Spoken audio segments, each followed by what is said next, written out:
Olá pessoal, professora Vanessa Anguinoni mais uma vez por aqui. Nós estamos aqui no quadro Desvendando a Bioquímica, Processos Patológicos. E sim, vamos dar continuidade aos eixos hormonais. Nós estávamos falando na aula 1, se você não viu, assiste aqui no canal. Estávamos falando sobre os eixos hormonais. E a pergunta é, você sabe quais são os eixos hormonais que você precisa avaliar e modular no teu paciente? Essa é uma pergunta muito importante, tá bom? Roda a vinheta, editor.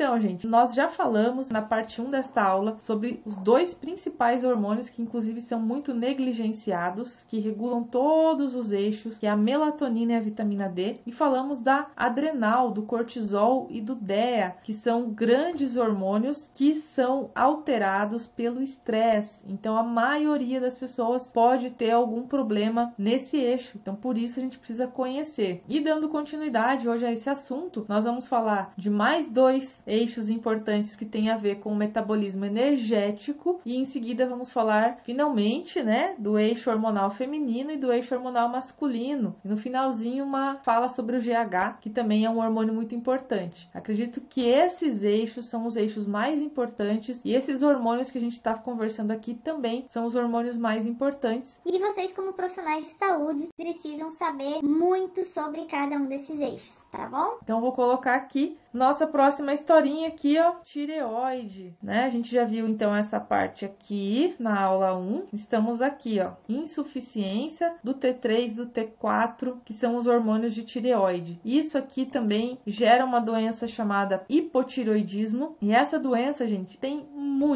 muita incidência, tá? A gente tem realmente muitas pessoas tomando hormônios da tireoide que talvez simplesmente estão fazendo a reposição hormonal e nunca foram atrás de entender por que tiveram hipotireoidismo. O que aconteceu? Será que não existe uma causa ou uma forma de você melhorar o funcionamento da tua tireoide? Se você conhecer a bioquímica, com certeza, né, gente? Nós que somos da área integrativa, a gente que trabalha com a ortomolecular, já entendeu que hipotireoidismo é uma coisa completamente evitável, tá? Mesmo que se for Hashimoto, se for doença autoimune, né? Porque uma doença autoimune só se instala num organismo desequilibrado, num organismo sem vitamina D, num organismo agredido pela alimentação. É assim que a doença autoimune surge. A respeito disso, muito mais esse fator importante do que a própria genética, tá bom? Então a gente precisa sim conhecer esse eixo da tireoide, tá? E aí eu coloquei uma questão interessante aqui daquela relação, né, que eu falei para vocês que existe entre hipotireoidismo e pâncreas. Na verdade era uma tríade aqui, né? Tá faltando aqui a adrenal, que também interfere diretamente na tireoide e pâncreas. A gente forma aqui a tríade energética do corpo, que eu comentei na nossa primeira parte da aula, tá? Então o hipotireoidismo é muito incidente, acomete muitas pessoas, tá? E ele vai provocar a desregulagem do pâncreas, tá? Então ele vai provocar, ó, diminuição da sensibilidade insulínica, aumento do estresse oxidativo, né? Aumento da produção de ácido lático, aumento da glicemia, o metabolismo basal e a temperatura alterados, né? E o que o hipotireoidismo faz nos órgãos vitais? Diminuição da cognição, humor e memória, diminuição da função cardíaca, da motilidade intestinal, vai faltar energia, ó, tem um menor número e menor produção mitocondrial. Na adrenal, há uma menor transformação de colesterol em pregnenolona, então você vai ter uma tendência a fazer aumento de colesterol no hipotireoidismo. Então, quando o paciente vem para nós no consultório, né, gente, ele não vem dizendo assim na testa dele: ó, eu tenho hipotireoidismo. Alguns até vêm para mim já com o diagnóstico, que aí passaram já pelo médico, enfim, já tem o diagnóstico. Mas quando for um hipotireoidismo subclínico, por exemplo, vamos entender que hipotireoidismo subclínico, ele ainda não é aquela disfunção clássica, onde existe um TSH elevadíssimo e o T3 e T4 baixos, que seria a classificação do hipotireoidismo. Subclínico é quando a pessoa vem com sintomas de hipotireoidismo, mas você olha, existe uma produção hormonal considerada normal, pode ser que ela não seja otimizada, e aí quem já me conhece sabe que a gente na ortomolecular trabalha com os números otimizados, otimizado, ou seja, hormônios da tireoide devem estar no terceiro e no quarto quartis. Se você nunca ouviu falar em quartis para interpretar exame, assiste uma aula que tem aqui no canal, porque eu não vou ter tempo de explicar sobre isso aqui nesta aula. Então, hormônios da tireoide, terceiro e quarto quartis, né? Então, o T3 livre precisa estar entre 3,1 e 3,5, próximo do 4. E eu tenho muitos pacientes que têm 2,8, 2,7, que é considerado normal, porém não otimizado. E existe ainda aquelas pessoas que têm os hormônios otimizados, T3, T4 normais, e você conversa com a pessoa e ela tem toda a característica de hipotireoidismo. O que será que está acontecendo? Uma coisa chamada resistência hormonal, que eu comentei já na nossa aula, na parte 2, daquela aula de modulação versus reposição hormonal. Eu contei para vocês que mesmo tendo uma produção otimizada de hormônio, algumas pessoas têm problema no receptor devido a quê? Resistência à insulina, estresse oxidativo e inflamação, causando deformidade nos receptores. E aí tem o hormônio é produzido, mas o efeito hormonal não acontece da forma que deveria, tá bom? Então, tudo isso a gente precisa ter um conhecimento profundo, né? Tem que se aprofundar, tem que entender bem os exames, como interpretar. Então, tudo isso, gente, você tem que ter um conhecimento para poder avaliar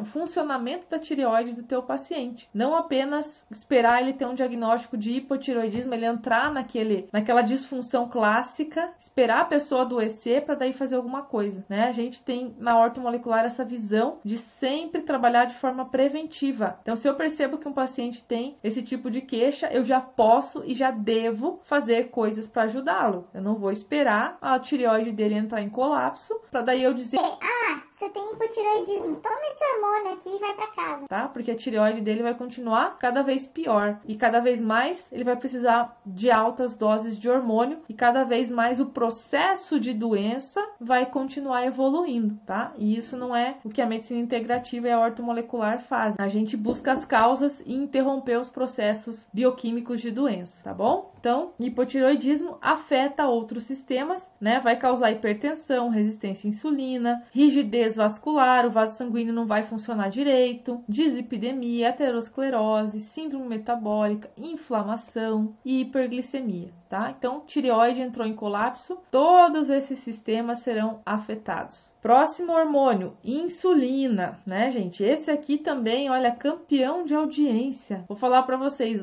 insulina otimizada não dá 20% dos meus pacientes que têm níveis ótimos de insulina, né? Como vocês já sabem, eu já falei em várias aulas aqui no canal, não se avalia risco de diabetes pela glicemia de jejum. A gente avalia insulina de jejum e o padrão ouro, curva de insulina e glicemia, tá? Se você não sabe usar a insulina, tem uma aula aqui no canal onde eu falo sobre isso. E aí você vai entender os exames que você deve utilizar para identificar precocemente a resistência à insulina, tá bom? Então, resistência à insulina é um problema da maioria porque a alimentação das pessoas é péssima, né? Como eu sempre falo, tem sobrepeso na região aqui sul, onde eu moro, é campeã do Brasil, né, de sobrepeso e obesidade. Então, a maioria das pessoas tem algum grau de resistência à insulina. E a resistência à insulina vai provocar glicação, né? Excesso de AGEs, produtos de glicação, ou seja, o açúcar em excesso na corrente sanguínea vai encontrar as proteínas das células e vai grudar, né? E fazer uma reação ali chamada glicação. E o produto, ou seja, o que vai surgir a partir dessa reação são chamados de AGEs, produtos de glicação avançado, que provoca destruição dos receptores, das proteínas. Onde um açúcar grudar, aquilo ali, aquela proteína vai ficar comprometida. Então, se era uma enzima, se era um receptor, aquilo fica comprometido e você tem perda de função. Por isso que eu falei para vocês que resistência à insulina provoca glicação, que provoca perda de função hormonal. Então, o que detonou o receptor? Que o paciente tem hormônio, mas ele parece que não tem, parece que não funciona. Provavelmente pode ser uma glicação ou um estresse oxidativo que o paciente apresenta e ele tem o receptor deformado, né? Alterado, e aí o hormônio não consegue fazer o seu papel. Então, resistência à insulina é um problema. As pessoas comem carboidrato demais, né? Açúcares e farináceos demais e acabam alterando esse eixo, tá? E aí a gente vai ter o caminho da desgraça, né? Porque os produtos de glicação provocam alteração em todos esses sistemas, produtos de glicação avançada, né, provocando no cérebro, vai provocar inflamação nos olhos, problemas na retina, né, nas artérias no coração, aqui vários problemas, tá, gente? Nas células do sangue, problemas, no fígado, nos rins, nos músculos. Depois vocês podem dar um pause e ler esse slide que vocês vão ver que o excesso de glicose é a desgraça que pode acontecer com o ser humano. Então, não dá para negligenciar isso. Então, o paciente... E uma coisa que é bem importante, dá uma despertada aí. A resistência à insulina é responsável, tá? Presta atenção, pela maioria dos problemas do eixo da testosterona e dos androgênios. Sim, aquele seu paciente homem que tá com testosterona baixo, que tá estrogenizando, né? Tá acumulando gordura na mama, na barriga, tá fazendo corpo de mulher, vai procurar porque esse cara tem resistência à insulina. Tá? Porque existe um aumento da função da aromatase, existe um aumento da 5, né, alfa-redutase, e você vai perder a testosterona para estrógeno e vai perder ela para DHT, tá bom? Então vai estrogenizar o organismo e vai dar uma série de consequências ruins aí pela presença da resistência à insulina. Então, ao invés de ir lá e botar testosterona para aquilo sofrer mais estrogenização e a pessoa ter mais corpo de mulher, você tem que aprender a modular a resistência à insulina e as enzimas que estão aí em excesso no tecido adiposo, como a aromatase, por exemplo. Então, não adianta querer ficar só fazendo reposição hormonal nesse tipo de paciente. Então, gente, isso aqui é fundamental, esse conhecimento, tá? E aí fica a pergunta, sabe fazer a modulação pancreática? Sabe fazer tratamentos para resistência à insulina? Todo ortomolecular tem que saber sobre isso. E aí vamos chegando então aqui na nossa quarta linha, onde nós vamos falar dos hormônios. A gente já falou, ó, da tireoide e do pâncreas nessa aula de hoje, né? Já falamos de melatonina, vitamina D e adrenal na primeira parte dessa aula. Vocês se encontram no vídeo parte 1, né? E agora nós vamos falar aqui do eixo feminino. Isso aqui é ibope total, gente. Você não tem noção quantas mulheres que têm problemas hormonais, tá? Principalmente esse do meio aqui, ó, predominância estrogênica. Então aqui eu coloquei a síndrome do ovário policístico, que é um problema que surge geralmente em mulheres jovens, né, na fase fértil da vida. Começa às vezes na adolescência, né, a desenvolver. E aí tem a predominância estrogênica, que acontece aqui na vida adulta. Pode acontecer também predominância estrogênica na própria menopausa. Como, Vanessa, que uma pessoa com menopausa, onde existe queda dos hormônios sexuais femininos, vai ter predominância estrogênica? Sim, porque predominância estrogênica é quando eu tenho muito estrogênio em relação à progesterona. Essa relação estrogênio-progesterona está desequilibrada. Eu tenho muito estrogênio e pouca progesterona. E na menopausa isso pode acontecer, porque os dois caem. Então, de repente, cai muito a progesterona em relação ao estrogênio. Eu ainda tenho predominância estrogênica até mesmo na menopausa. E a menopausa em si, né, gente, é um mundo à parte. A gente tem todas as estratégias aí que conhecer para conseguir minimizar os sintomas da menopausa, tá? E aí fazer um anti-envelhecimento. Então a gente precisa entender os hormônios, né? O perfil hormonal estrógenos. Então a gente tem que entender lá estrógenos, estriol, estradiol, estrona. Cada um desses hormônios, sua função, né, e seus riscos. O que eles fazem no organismo, o que acontece com o excesso, tá? As variações da estrona, por exemplo. Enfim, muito assunto aí, só nessa parte básica dos hormônios. A progesterona e a testosterona e os androgênios, né? DHT, qual a função que eles têm na mulher, tá? E aí a gente desenvolve doenças por desequilíbrio desses eixos. Tá? Então, a síndrome do ovário policístico é o excesso de androgênios, né? Excesso de testosterona e principalmente de DHT. E a síndrome do ovário policístico tem total relação com a resistência à insulina, tá? Com o excesso de tecido adiposo, com a má alimentação. Não é uma coisa que você tem que pensar em anticoncepcional de cara. Errou! Tá? Isso é um erro. Tratar o corpo desta pessoa para aí você conseguir tratar a síndrome do ovário policístico. Isso aqui peguei de uma Nutri, aqui até deixei o nome dela. Muito legal essa figura, tá, gente? Que mostra aqui as causas da SOP nessa figurinha.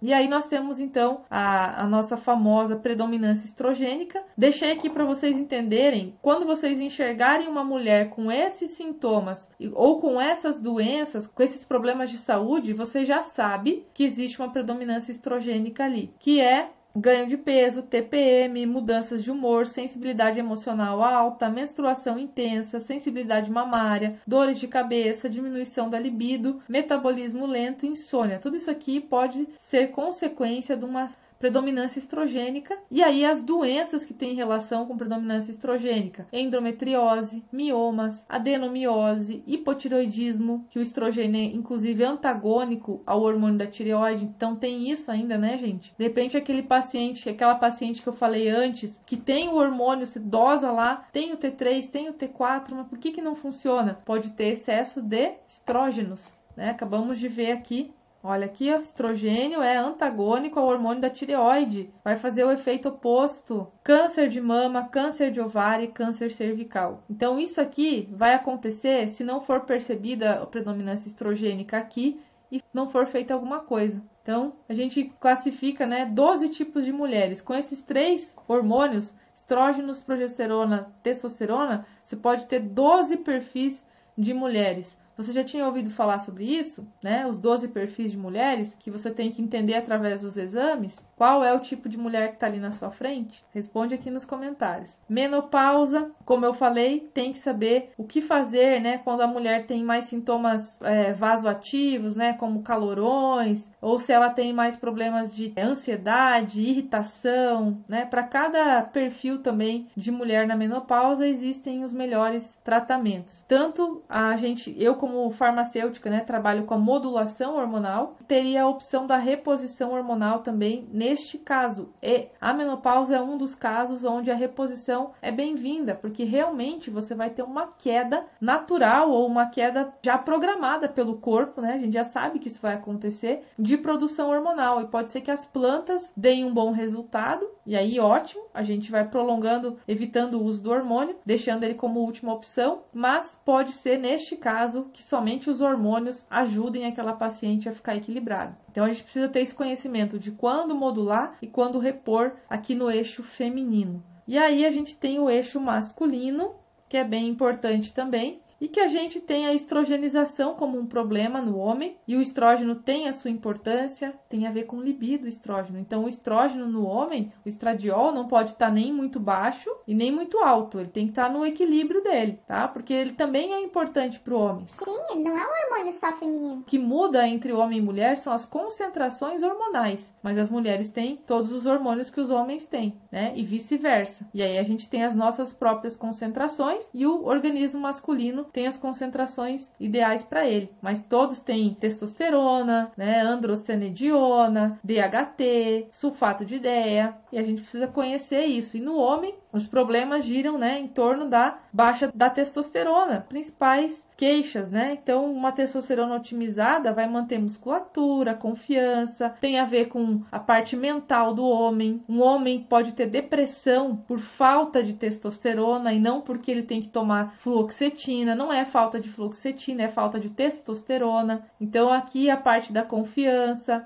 boa disposição. Um homem sem testosterona fica com fadiga. A testosterona promove aumento de massa. Um homem sem testosterona vai ganhar gordura, tá? Vai perder massa magra. Então, a testosterona provoca aqui um coração saudável, né? Um homem sem testosterona tem risco de infarto, doenças ósseas aqui, ó, né? A libido vai ficar baixa, tá? Então, tem a ver libido, principalmente DHT, testosterona tem a ver com libido, e estradiol tem a ver com libido. Aí vai dar a disfunção erétil, né, se faltar a testosterona, e a gente vai ter toda uma gama de consequências para o homem por falta da testosterona, por desequilíbrio hormonal, perda de massa magra, envelhecimento precoce, tá bom? Então também tem 12 tipos de homens assim como tinha de mulheres, que a gente precisa entender esse perfil e ajudar fazendo a modulação ou a reposição. Cada caso vai ser avaliado individualmente. E aí a gente ainda tem, gente, o hormônio chamado GH, que é o hormônio do crescimento, que em crianças e adolescentes ele tem um papel, mas que o nosso foco aqui vai ser no adulto, né? Qual o papel do GH? Quais são as manifestações clínicas da deficiência de GH no adulto? Então, se eu não tiver GH em níveis adequados, o que vai acontecer? Alteração da composição corpórea, aumento de gordura, né? A redução da massa muscular, redução do volume líquido extracelular, diminuição dos ossos, comprometimento do bem-estar psicológico, diminuição da função renal, diminuição da taxa metabólica basal, por isso que engorda, né? Diminuição da capacidade de exercício, aumento da resistência à insulina, aumento dos fatores de risco cardiovasculares e alterações da estrutura e da função cardíaca. Eu coloquei aqui para vocês, gente, os principais hormônios, né? Vocês viram que eu falei, por exemplo, do testosterona, né, nos androgênios, basicamente testosterona e DEA, eu falei para vocês, mas tem outros hormônios que giram aí, o DHT, né, que é o dihidrotestosterona, tem as coisas que a gente precisa saber de enzimas para a gente entender o que está acontecendo com o nosso paciente, né, e aí a gente dominando esses eixos, tá, eu tenho certeza que a gente vai conseguir mudar a vida dos nossos pacientes para muito melhor. Então é um conhecimento imprescindível, é um pilar da ortomolecular, a gente conhecer os eixos hormonais, pensar nisso, pensar nas deficiências ou nos excessos de hormônio quando os pacientes vêm com as queixas pra gente, né? Não ficar tentando só tratar sintoma, e mesmo na reposição hormonal ou na modulação, a gente tem que focar nas causas. Então, esse é o grande diferencial da ortomolecular, porque eu conheço muitas áreas que fazem reposição hormonal, não usam hormônios bioidênticos, a própria medicina convencional usa hormônios não bioidênticos para repor. Então, existe uma preocupação na ortomolecular não só com repor hormônio, né, de forma adequada, hormônios bioidênticos, como a gente conversou nas aulas, né, nas 2 primeiras aulas de hormônio aqui do canal, mas também uma preocupação em tratar o organismo como um todo, as interrelações dos eixos, as causas, as alterações bioquímicas que provocam as alterações hormonais. E isso é a grande diferença da ortomolecular, tá bom? Espero que eu tenha mostrado aí para vocês tudo aquilo que vocês têm pela frente em conhecimento, e em breve a gente vai falar sobre a semana aí da supermodulação hormonal. Aguardo vocês na próxima. Tchau, tchau!